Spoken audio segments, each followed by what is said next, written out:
oduu teenyaa jalqabaatiin Ministeerri muummee Itoophiyaa keessummaa guddoo 4 kiilootti simachuufi jedhame. Haaluma kanaan pirezidaantiin haaroonni Somaaliilaand Finfinneetti imaluuf akka jiru kan himame yoo ta'u, mariin jara lamaanii dhimma ulaa galaanaa irratti xiyyeeffataas jedhame. Waggaa tokko dura ulaa galaanaa arganneerraa baga gammaddan kan jedhan Abiyyi erga waliigalteen ulaa galaanaa sun diigamee fi soba ta'ee booda yeroo jalqabaatiif pirezidaantii haaroo Somaaliilaand waliin wal arguuf jira. Gabaasa bal'aa dhageessu. Oduu biraatiin wayita Ministeerri muummee Abiyyi waggaa 6 dabre nama tokko dararree hin beeknu jechuun dubbatanitti osoo qaamonni nageenyaa haala suukanneessaadhaan nama dararanii viidiyoon qoodame dheekkamsa kaase. Kanaanis viidiyoon jimmarraa ba'ee dhugaa uummanni Oromoo keessa jiru agarsiisa jedhame. Bal'inaan dhageessu. Oduu biraatiin Federeeshiniin Atileetiksii Itoophiyaa Atileet Galatee Burqaa cinaa jiraachuu beeksise. Galateen qabeenya isii guutummaatti saamamtee jiraachuus Federeeshiniin Atileetiksii Itoophiyaa ragaa baheera. Gabaasa bal'aa dhageessu. Oduu itti aanuun mootummaan naannoo Oromiyaa waraana bilisummaa Oromoo irratti tarkaanfii fudhachaa jirruun nageenyi bu'aa jira jechuun ibsa laate. Haala Oromiyaa ilaalchisee pirezidaantii itti aanaan mootummaa naannoo Oromiyaa miidiyaalee biyya keessaaf ibsa kennan qabu. Gabaasa bal'aa isin biraan geenyaa akkam jirtu daawwattootaaf hordoftootaan olee Global Media. Odeeffannoo keenya guyyaa irraa tokko jennee jalqabneeti jirra. Odeeffannoo keenya ijoo isaa amma dhageessan guutuu isaa isin biraan geenya. Haga xumura sagantaa keenyatti dhaggeeffachuun yaada qabdan gara koomentiitiin nuuf barreessaa. Viidiyoon keenya namoota hedduu biraa akka dhaqqabuuf immoo like, share, subscribe godhuun dagatinaa isiniin jenna. Kallattumaan gara gabaasa bal'aattiin isin qajeelcha. Oduu teenyaa jalqabaatiin Ministeerri muummee Itoophiyaa keessummaa guddoo 4 kiilootti simachuufi jedhame. Haaluma kanaan pirezidaantiin haaroonni Somaaliilaand Finfinneetti imaluuf akka jiru kan himame yoo ta'u, mariin isaanii dhimma ulaa galaanaa irratti xiyyeeffataas jedhame. Waggaa tokkoof ji'a 6 dura ulaa galaanaa arganneerraa baga gammaddan jechuun uummata Itoophiyaa kan soban bulchaan Itoophiyaa ammallee dhimma ulaa galaanaa kanarratti marii gaggeessuuf beellama qabatan. Ammajjii bara 2024 pirezidaantiin Somaaliilaand duraanii Musee Bihii Abdii erga Finfinneetti waliigaltee ulaa galaanaa mo'uu mallatteessanii gaanfi Afrikaa jeeqamaa turuun ni beekama. Akkuma deddeebi'iin gabaasaa turre waliigaltee ulaa galaanaa sana mootummaan Soomaaliyaa mormuun hariiroon Itoophiyaa fi Soomaaliyaa diigamees ture. Ta'us garuu boodarraa dhuma bara 2024 waliigalteen Somaaliilaand waliin Itoophiyaan taasifte diigamuun Soomaaliyaa fi Itoophiyaa waliigaltee haaroo mallatteessuun araaraman. Araarri sun ji'a 6 dura Turkiitti taasifame. Ergasii Soomaaliyaa fi Itoophiyaan hariiroo isaanii suutuma suutaan deeffachaa dhufan. Amma immoo dhimmi Soomaaliyaa fi Itoophiyaa jidduutti wal dhibdee uumee ture sun bifa haarawaan ka'uuf jira jedhame. Haaluma kanaan sadaasa dabre aangoo kan qabatan pirezidaantiin Somaaliilaand haaroonni Abiyyi Ahmad waliin marii addaa godhuudhaaf gara Finfinneetti imaluuf akka jiran gabaafame. Mootummaa Somaaliilaand waliin hidhata qabaachuun isaa kan tilmaamamu Horn Observer gabaasa kaleessa maxxanseen pirezidaantiin Somaaliilaand Abdurrahmaan Abdullaha Irroo guyyaa itti aanan keessatti gara Finfinneetti imaluun ministeera muummee Abiyyi Ahmad waliin marii sadarkaa olaanaa taasisuuf akka jiran ibse. Gabaasa kana mariin isaanii ijoon waliigaltee mo'uu irratti kan xiyyeeffatedha jedha Horn Observer. Akka maddeen pirezidaantii Somaaliilaand dhiyoo jiran miidiyaa kanaaf yaada kennaniitti pirezidaantii Irroon waliigaltee ammajjii 2024 Itoophiyaa fi Somaaliilaand jidduutti mallattaa'e irratti Abiyyi Ahmad waliin marii duraa gaggeessuuf waliigalteen pirezidaantii duraanii Musee Bihii Abdiitii fi Abiyyi Ahmad jidduutti mallattaa'e sun Itoophiyaan Somaaliilaandiif beekamtii idil addunyaa kennuun ofiif immoo qarqara galaanaa Somaaliilaand galoo galaanaa Adan irratti argamu waggaa 50f liiziidhaan buufata galaanaa waraanaa irratti ijaarrachuuf turte. Tarkaanfiin kun Itoophiyaa fi Soomaaliyaa jidduutti akka wal dhibdeen dhalatu godhe. Osoo mootummaan Soomaaliyaa mufachuu baate mootummaan Itoophiyaa buufata galaanaa argate akka jechuuti. Gargaaraan pirezidaantii Somaaliilaand maqaan isaanii akka hin dhaamne gaafatan tokko miidiyaa kanaaf yaada laateen pirezidaantii Irroon Somaaliilaand beekamtii idil addunyaa akka argattuuf kutannoo qabaa jedhan. Osoo gara biraatti hin tarkaanfatin dura ifaaf kallattiidhaan hooggansa Itoophiyaa waliin pirezidaanticha hojjechuu akka barbaadu Horn Observeritti himan. Waliigalteen mo'uu amma dura Abiyyii fi Musee Bihii Abdii mallatteessan sun diigameera jechuun hedduun ni amanu. Kanaaf immoo miseensa paarlaamaa Itoophiyaa Itoophiyaa obbo Dassaaleny Caannee fakkeenya fudhachuu dandeenya. የሶማሊላንድን ሜሞራንደም ኦፍ አንደርስታንዲንግ ውድቅ አድርጎታል ተብሏል። ለኢትዮጵያ ሕዝብ ግን የተገለጸ ነገር የለም። እንኳን ደስ አላችሁ የባህር በር አግኝተናል የወደብ ባለቤት ልንሆን ነው ተብሎ የተገለጸ ስምምነት አንድ አመት ባልሞላ ጊዜ ውስጥ እንደገና ያ ተቀይሮ ሌላ ስምምነት ውስጥ ሲገባ የበፊቱ የሶማሊላንድ ጋር የገባነው ስምምነት ወድቋል ተሰርዟል ወይስ አልተሰረዘም የሚለው እንኳን በግልጽ ኮሙኒኬት አልተደረገምና እነዚህ አይነት የኮንሲስተንሲ ማጣት ችግሮች አገራችንን ብዙ ዋጋ ያስከፈሏት ነው የዲፕሎማሲ መገለል እንዲገጥማት ያደረገ ነው ብያስባለሁና waliigalteen Soomaaliyaa waliin mallatteeffame waliigaltee Somaalilaand waliin mallatteeffame ni diigaa jechuudha. Pirezidaantiin Somaalilaand aangoo qabatan dhimma waliigaltee mo'uu kana ilaalchisee garuu bal'inaan amma dura yoo dubbatan hin dhaga'amu. Ji'a darbe daawwannaa biyya ollaa Jibuutiitti taasisaniin Abdurrahmaan Abdullaha Irroo Jibuutiitti itti aanaa ambasaaddara Itoophiyaa Kabbada Abarraatii fi dippiloomaatota biroo waliin mari'atanii turan. Mariin isaanii dhimma nageenya naannawaa qaqqabummaa galaana diimaa koriidarii daldalaatii fi carraa investimentii keessuma kan Itoophiyaa waliin wal qabatu akka ta'e ibsamees ture.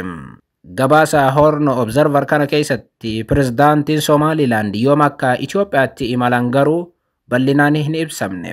Garuu dhiyootti gara Finfinneetti imalaa jedhame. Pirezidaantiin Somaalilaand kun Jibuutiitti imalanii achiinis Naayiroobiitti imaluun ni yaadatama. Oduu biraatiin wayita ministeerri muummee Abiyyi waggaa 6 dabree nama tokko dararree hin beeknu jechuun dubbatanitti osoo qaamonni nageenya haala suukanneessaadhaan nama dararanii viidiyoon qoodame dheekkamsa kaase. Haaluma kanaan guyyaa har'aa viidiyoo miidiyaa hawaasaa gubbaatti qoodame rifaatuu uumeera. Viidiyoon ganama har'aa qoodame kun godina Jimmaatti akka ta'e ibsame. Akka viidiyoo sanarraa mul'atutti kaadireen Abiyyi Ahmadii fi milishaan Abiyyi Ahmad waliin ta'uun dargaggeessa tokko haala suukanneessaadhaan kaan rifeensa qabee kaan immoo miila qabee tuma lafarra gangalchuun wayita bosonatti geeffatan mul'ata. Viidiyoon sakandii 30 harka sodaatii waraabame kun kaadireef milishaa waliin ta'uun dargaggeessa kana ummata duratti ajjeesuuf xiqqootti ulfaatee jennaan gara bosonaatti harkisaa turan.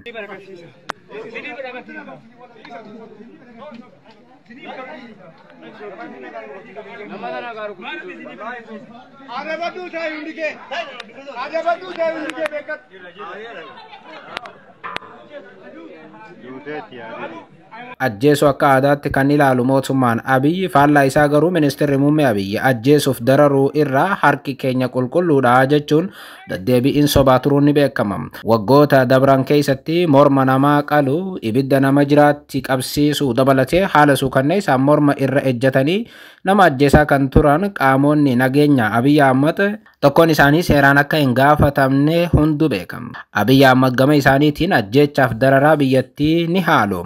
Fakkeenyaaf ji'a 4 dura ministeerri muummee Abiyyi sagantaa bilchiginnaa qophaa'e irratti haasawaa godhaniin biyya tanatti erga nuti aangoo qabanne sochii nama hidhame hiikuu kan baqate biyyatti deebisuu kan faca'e walitti deebisuu akka amma dura immoo torchar nama godhuun akka dhaabbatu yookaan nama dararuun akka dhaabbatu jennee hojii eegallee jedhanii turan. Abbaan barbaadan amantanii amanuu baattanii waggoottan 6 dabre Itoophiyaa keessatti nama tokko torchar hin goone jedhan Abiyyi Ahmad yookaan nama tokkollee tasuma hin dararree jechuu isaaniiti. አቧራ ይራገፍ ጸጋ ይገለጥ ቶርቸር በኢትዮጵያ ይቁም ብለን ላለፉት 6 ዓመታት ብታምኑ ባታምኑ አንድ ሰው ኢትዮጵያ ውስጥ ቶርች አይደረግም። በዚህ እኛ እንኮራለን።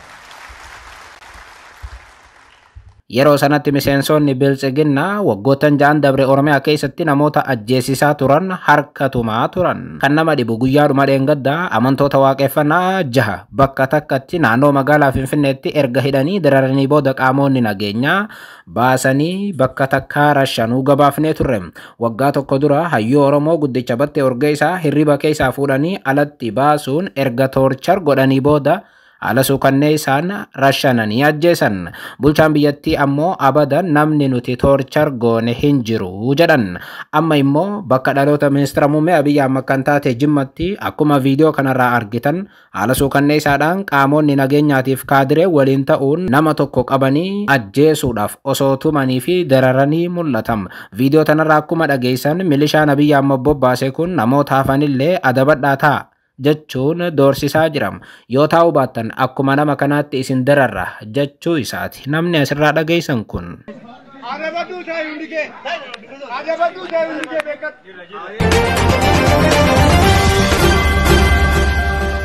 Oduu biraatiin Federeeshiniin Atileetiksii Itoophiyaa Atileet Galatee Burqaa cinaa jiraachuu beeksise. Galateen qabeenya isii guutummaatti saamamtee jechuunis ragaa baheeti jira federeeshinichi. Qabeenyi ishee abbaa warraa isheetiin saamamuu fi haqa ishee guutummaatti dhabuu miidiyaatti baatee kan dubbatte Atileet Galatee Burqaa dhimmi isii akkuma ijoo dubbii tahetti jira. Dhimma atileetii tanarratti har'a akka lakkoofsa Itoophiyaatti waxabajjii 3/2017 miidiyaaleedhaaf ibsa kan kenne Federeeshiniin Atileetiksii Itoophiyaa akka federeeshinittis akka dhuunfaattis Atileet Galatee Burqaa cinaa jirra jedheera. Pirezidaantii Federeeshinii Atileetiksii Itoophiyaa Atileet Silashii Sihiin gama isaaniitiin Atileet Galatee Burqaa gadi baatee miidiyaatti dubbattullee atileetonni haala atileetiin kun dabarsite keessa jiran hedduu ta'uu himan. Atileet Galateen abbaa warraa ishee waliin gaa'ila ijaarratanii jiraachaa turuu isaanii akka beekan kan himte Atileet Silashii Sihiin rakkooleen tokko tokko akka jiran dhagahaa turre jetteetti. Yeroo ammaattis Atileet Galateen deeggarsi akka ishee barbaachisu hubanneerraa cinaas ni dhaabbannaa kan jedhe pirezidaantichi haqa akka argattus ni amannaa jedheera.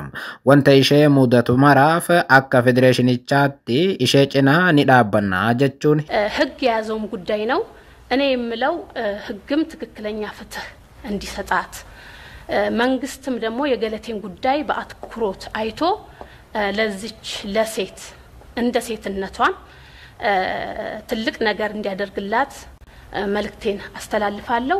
እንደ ፌዴሬሽንም እኔ ሮጬ እንደማለፌም ከገለቴ ጎን እንደሆንም ገለቴ ብቻ ሳይሆን በአሁን ሰዓት ብዙ ሴት አትሌቶች በዚህ ጉዳይ ውስጥ ያለፉ ባዶ እጃቸውን ቀርተው በአሁን ሰዓት ምንም ሳይኖራቸው የሚኖሩ ስላሉ ይሄ ላይፍ ጋርድ መጥቷል። እንግዲህ መንግስትም የሚመለከተው አካልም በተለይ ደግሞ የሴቶች ጉዳይ በዚህ ጉዳይ ላይ ጠንከር ያለ ነገር አድርጎ ለአትሌቶቻችን መፍትሄ እንዲፈጠር በዚሁ አጋጣሚ አስተላልፋለሁ።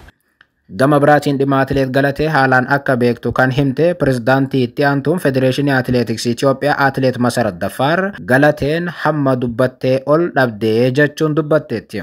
Atileetitti waggoota dheeraadhaaf akka beektu kan himte Atileet Masarat Daffaar haalli Galateen yeroo ammaatti irratti argamtu na gaddisiiseera jechuun ibsiti. Dhimmichi seeraan ilaalamaa jiraachuu yaadachiisuunis seerri haqa akka laatuuf mootummaanis furmaata akka laatuuf gaafatteetti.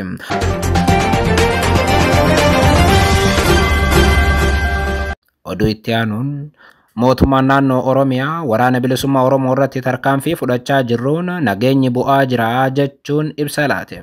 Haala Oromiyaa ilaalchisee pirezidaantii mootummaa naannoo Oromiyaa ibsa kennan. Haaluma kanaan pirezidaantii itti aanaa mootummaa naannoo Oromiyaa kan ta'an obbo Awwaluu Abdii ibsa miidiyaalee biyya keessaaf har'a kennaniin mootummaan naannoo Oromiyaa fayyadamummaa uummataa mirkaneessuuf hojii bal'aa hojjechaa jira jedhan. Bara kana jechuun 2017 piroojektota misoomaa garaagaraa 34,922 keessaa piroojektota 27 qarshii biiliyoona 212 oliin ijaaramaa turan xumuramuun eebbaaf qophaa'uu ibsan. Mootummaan naannoo Oromiyaa dhimmoota xiyyeeffannoo olaanaan irratti hojjechaa jiru keessaa nageenya naannichaa mirkaneessuu, bu'uuraalee misoomaa fayyadamummaa uummataa dhugoomsan karaa qulqullina, ariitii fi baay'ina qabuun hojjechuu irratti fuulleeffateera jedhan. Awwaluu Abdii nageenya naannoo Oromiyaa mirkaneessuu waliin wal qabatee mootummaan karaa hundaan carraa bal'aa laachuun hojjechaa jira kan jedhan obbo Awwaluu Abdii kanaanis humnoota naannichaa nagaa diduun nageenya naannichaa booreessuu barbaadan waboo irratti tarkaanfii fudhachuun nageenya naannichaa tasgabbeessaa jirra jechuun waraana bilisummaa Oromoo akka dhabamsiisaniitti dubbatan. Hojii gama kanaan hojjetameenis injifannoo olaanaa arganneerra jedhan Awwaluu Abdii ibsa Shimallis bakka bu'uun arra kennaniin mootummaan naannoo Oromiyaa waggaa waggaan waboo balleessineerra jechuun ibsa akkanaa laachaa turuun ni beekama. Haa ta'u malee wayita isaan ibsa akkanaa laatan kanatti naannoo Oromiyaa naannoo magaalaa Finfinneettu waraanaatu adeemaa jira.